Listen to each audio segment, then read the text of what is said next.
masyarakat Kota Banda Aceh siap menyukseskan pemilu 2024 yang aman, damai, dan sejuk.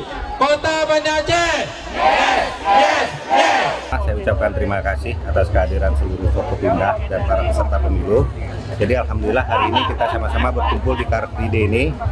Ini adapun tujuan acara ini adalah kita mensosialisasikan kepada masyarakat bahwa di tahun depan kita ada hajat besar, yaitu pemilu 2024. Makanya kami ajak kepada seluruh masyarakat intinya untuk berpartisipasi dan tetap menjaga keamanan dan ketertiban masyarakat secara kondusif.